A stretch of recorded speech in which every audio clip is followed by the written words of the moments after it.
বেড়ানোর তো আর কোনো জায়গা নেই, আছে শুধুমাত্র আমাদের নদীর ধার। আর সেখানেই আমরা ঘুরতে যাব এই ৪ বোন মিলে। তার সাথে ছেলেমেয়েরা তো আছেই। হ্যালো এভরিওয়ান, আসসালামু আলাইকুম। Welcome to my page Runa's daily life. তো আমরা নদীর পাড়ে কীভাবে যে নদীর নিচে নামবো বুঝতেই পারছিলাম না। এত উঁচু, উপর থেকে দেখে তো ভয় লাগছিল, তারপরেও নেমে গেছি। এখন বাকি ২ বোন আমাদেরকে নিয়ে মজা মারছে। কেউ বলছে ঘুঁটোখড়ুনি, কেউ বলছে কাজের লোক। তো কী আর করার আছে, সূর্যটা কাছ থেকে দেখবে বলে নিচে নেমে এসেছিলাম, তারা না হয় একটু মজা নিলই। তবে আজকে কিন্তু গল্পে অনেক টুইস্ট বাকি আছে, আর সেটা আপনাদের সাথে শেয়ার করব আমরা কি কি করেছি। তবে খুব ঠান্ডা লাগছে তো উঠে যেতে হবে, প্রচণ্ড বাতাস। যাওয়ার সময় দেখছি গাছে অনেক সুন্দর একটা মোচা ঝুলছে।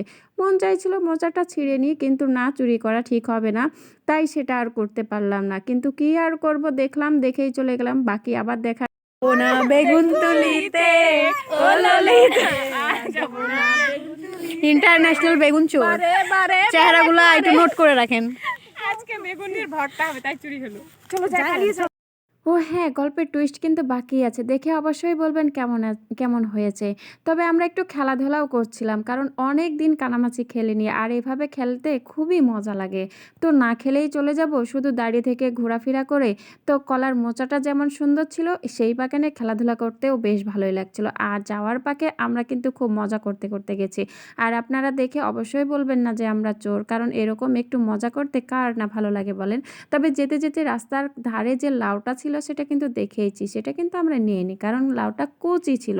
আর সবাই যে যার মতো, ঠান্ডা লাগছে, এখন চলে যাচ্ছি। তো আজকের ভিডিওটি আমার কেমন হলো বা কেমন ছিল, আপনাদের কেমন লেগেছে অবশ্যই আমাকে জানাবেন। দেখা হবে আবার অন্য কোনো ভিডিওতে। আল্লাহ হাফেজ।